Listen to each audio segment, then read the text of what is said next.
Video, guys, I'm gonna break down how I'm down almost $350 today on Tesla stock. So we started the day off down almost $500 or $600 today. As you guys saw yesterday, we had made about 500 and we were up, and now we saw it pull back to what was $10.83. So for those of you guys that aren't familiar, this is TSLL. It is like Tesla, but it's leveraged. The reason I do that is to catch up with my friends that invested in Tesla way long ago, so I gotta work twice as fast. No, I'm just kidding. But I do have some friends that invested in Tesla a long time ago, and they wouldn't touch this one because it's high leverage. I like high leverage. I usually do swing trades, longer term trades, or shorter term trades, so it works perfect for me. But let's just take a look here. We got, it's at $11.39. Our average purchase price was $11.58. So that means that we are down now only $167. You see, I was anticipating that we were going to see this push back up to around $12.50, even up to around $13, but we saw it go back down, and now it is at around again $11.40. So we'll see if it recovers all the way back up. That potentially that would actually put us in the green, but we'll see what happens. You know, being down now about $222 on the day, but in total around $155 over the past 18 hours is not too bad. But essentially, you know, I'm anticipating it to recover. We'll see. It's a lot better than earlier today being down around 400 or 600 actually, but just managing my risk too, because if this thing breaks well below pattern, as you can see, there is a pattern to this right now, but I haven't seen it break that uptrend that we've seen, higher lows. If we go more advanced here, you can get a better view on the 3-month or even on the 1 month. On the 1 month, you've seen you know, it was a little overbought over here if you look on the MACD. Then we saw it go below, cross over that moving average. And the thing about the moving average here is when we have the moving average cross below this threshold right here, that could indicate that now it's going to act as a resistance. But I'm anticipating that it's going to push up back to around this $12.50 price point, and in the event that it does, we'll be up about 8% in this investment. So just kind of anticipating that. We'll see. I'm looking forward. Today we have this RoboTaxi event. So Elon's actually sharing the autonomous driving of Tesla today, and essentially it's going to be breaking down how they plan to utilize Teslas, if not another Tesla model. I believe the Model 2 is being released today, or at least being showed. And so this is a highly anticipated event. They're also going to be showing how they're actually going to be competing with Waymo, because this is going to allow people to essentially rent out their cars and have them autonomously drive Uber for them. The thing is, you know, about 5 years ago, I was highly anticipating this. I was even considering buying multiple Teslas so we could actually have them all stored, for example, in a storage, maybe in a parking garage or a parking lot, and have them go out and drive Uber. And it's really like an autonomous taxi service, right? But what's happening, you know, what happened was we were very excited. I remember talking about this with one of my friends, Benjamin Fogiel, who invests in Tesla and has for many years, since we were in middle school, even in 2013. And we were talking about investing in RoboTaxis. And that was in 2019. And now it is 2024. And we're coming up here on Q4.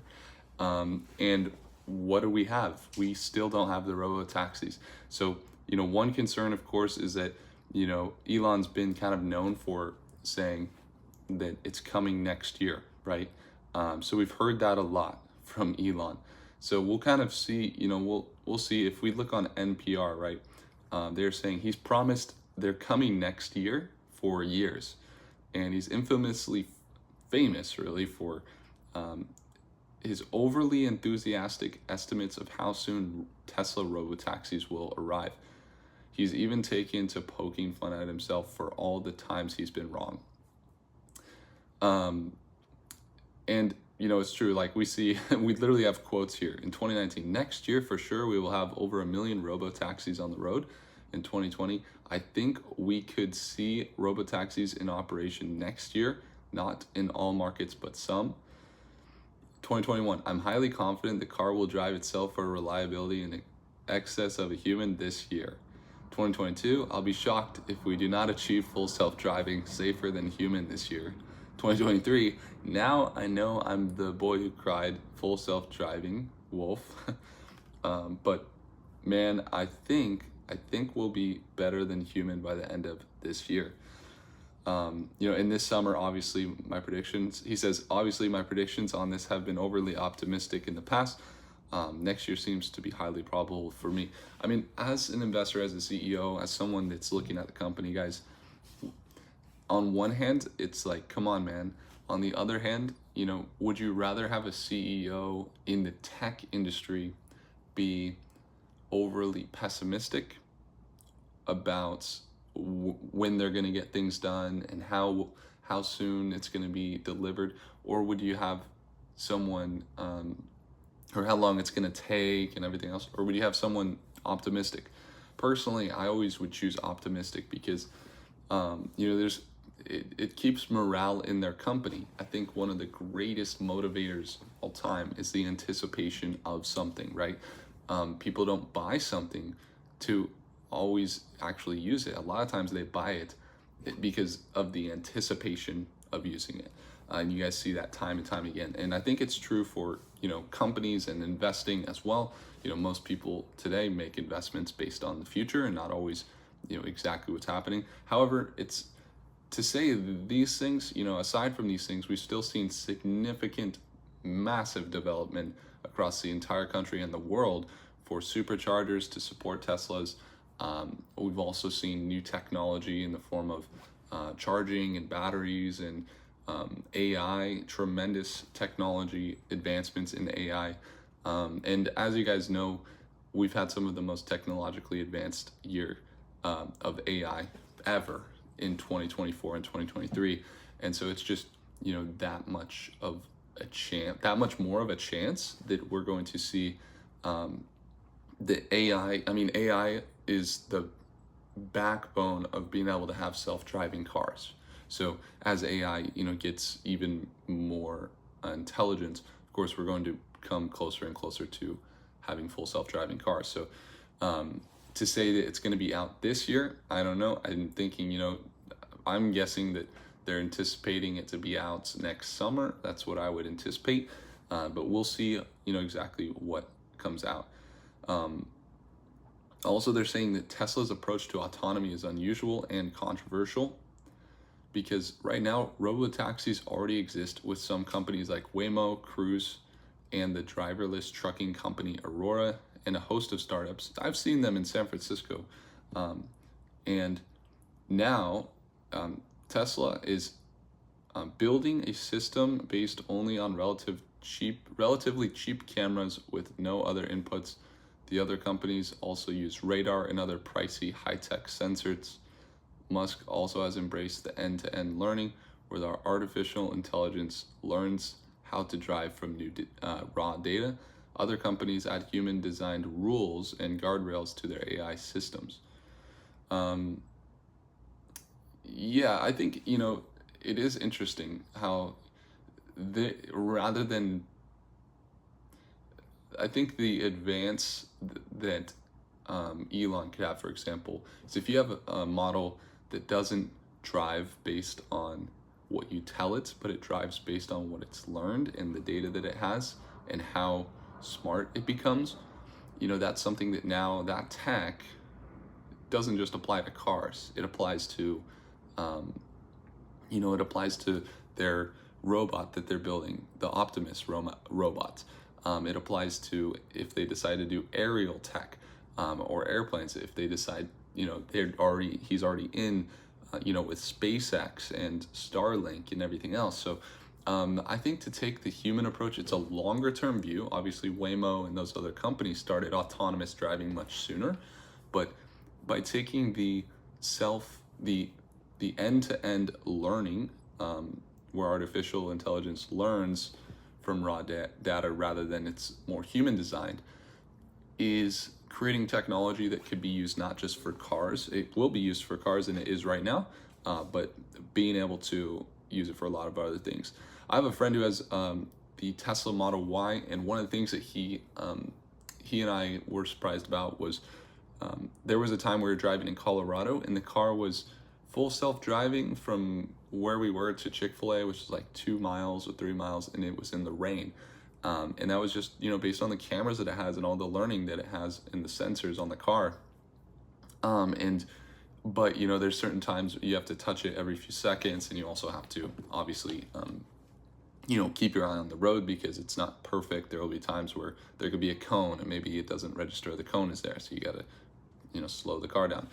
So there are things that you got to still look at, but we'll see. I'm looking forward to, have any of you guys driven in the self-driving cars? It's absolutely insane. So this is something I'll keep you guys updated on. As far as this position, if we look on the 1 day, again, we've seen it push up. We saw it push up here above the 1 day moving average, which is good to see. I would say it was under bought here, a little bit oversold. Absolutely. If I had sold earlier, I probably would have purchased down here around $11. But again, we're right here around $11.32. See if this pushes back up to that $12 mark. Originally looking at the swing trade, I was actually anticipating, I made this trade earlier this year, had a really good trade, not only here on my trading account Robinhood, but also had this trade executed over in my Charles Schwab brokerage account. And essentially I was traveling from Miami to Argentina, and I had purchased, this was back in June to July 10th. And during this time I had held because I saw it consolidate and started to push up, and we saw it push up above the moving average right here. And so it started using it as support, and I had purchased. We had sold, I was anticipating that it was going to go from $7 at the time to around $21. Right now it went from $7 to $12. And I had sold some here. I actually got out. This year we're at around 65% gain in total on the portfolio. But this was one of the big trades that made us about 40%, which was excellent. And then sold off, didn't play too much of this downtrend. I actually was in Argentina. I didn't really trade a whole lot. I did actually trade almost every day, but it was, I was focused on semiconductors and doing research in the companies that supply the chips for not just the manufacturing and making of chips for NVIDIA, or the materials for NVIDIA, but also what companies, because NVIDIA provides chips for Tesla, for Apple, and I was also looking at what companies provide for Google and Meta, and that company is Broadcom, so Broadcom has their chips made. They do a lot of manufacturing on their own and sourcing, but they also have Taiwan Semiconductor, who is the supplier and material sourcer that gets the semiconductors for NVIDIA, which supplies for Tesla and Apple. And so I started actually investing in that company. It's called, or it's actually an index fund. It's called XOXL. Today, and I actually bought it at $34. I've been holding it, so I bought it right around on the 1 month. $34 is where I bought. It was right here, and I'm still holding. I'm anticipating, if we look on the 1 year, we were seeing it up around $65, but just looking on the 1 year and its trend, you know, it's heavily supporting the AI industry right now. So I'm seeing that it is on an uptrend. I'm anticipating it's going to continue in the direction it's going. So it's actually a swing trade, more longer term trade, looking for about 3 to 6 months of holding this if everything goes according to plan, which it seems to be. So we're up, as of right now, we are up about 15%. So anyway, just kind of review of Tesla, how it's going today. We'll see exactly how this plays out here on TSLL today. I'll keep you guys updated. And thank you so much for watching. Really do appreciate you all. For those of you guys that would like to learn with me and watch me trade live every single day, I would encourage you to check out our StockMate. It's that second link in the description down below. Thank you guys so much for watching again. Let's continue to grow and learn, and I'll see you in the next video. Peace out.